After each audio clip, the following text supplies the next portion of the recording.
Danny says on the audit I ordered, it says GMB posts can be used to push maps coverage when done properly. How can I do this? Okay, here's a quick rundown on this, guys. Number one, because I don't have a lot of time, I want to wrap up. But Danny, to answer your question, and again, this is stuff that I covered in the mastermind thoroughly. Danny, you've asked a lot of really good questions in support for semantic links and local fury, etc. But I would encourage you to just join the mastermind because all of the stuff there is taught there. But here's a quick way that I can answer that without going into too much detail.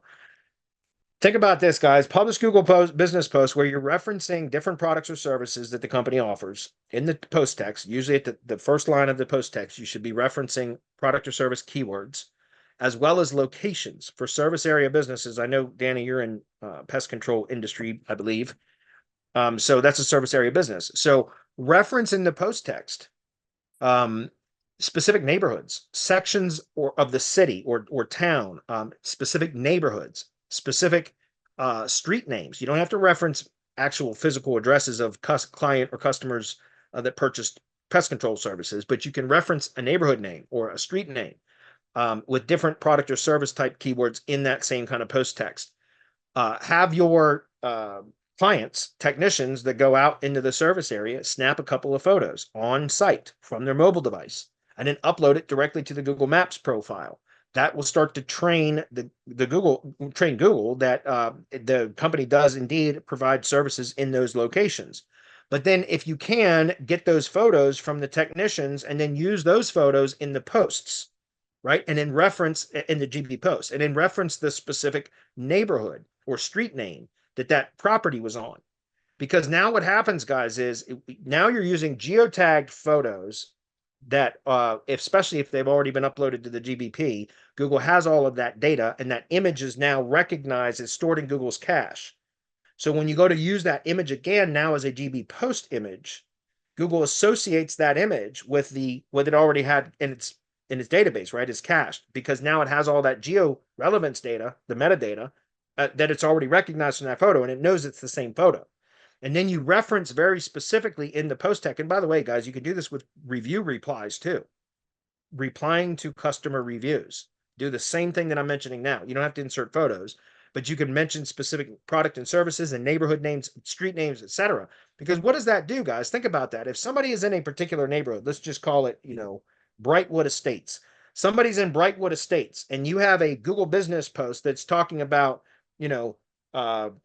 ant control in Brightwood Estates, and somebody searches pest control near me and they're in Brightwood Estates, and your Google business profile is the only one that explicitly references that particular neighborhood. Google knows where that searcher is.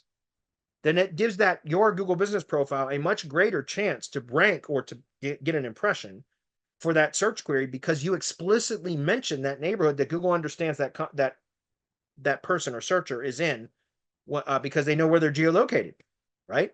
So over time, guys, it doesn't happen with one post, but if you do this consistently, all the things I mentioned, photos, videos that can be taken on site from a mobile device and uploaded directly to the GBP, not through a manager. You don't have to be added as a manager, none of that. You can upload it directly to the GBP.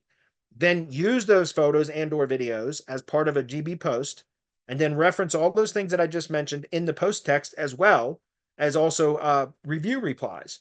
Because now you're going to start providing so much more geo-relevance on a very specific level that most of your competitors don't even have any clue about.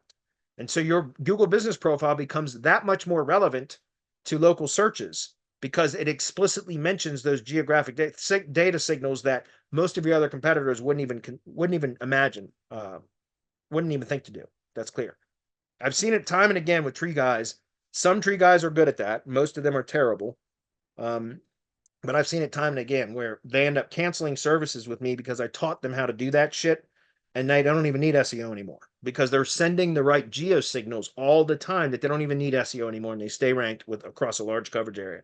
I've had it happen before. That's why I don't like to share my SEO secrets with my clients anymore. You know what I mean? But it does help a lot.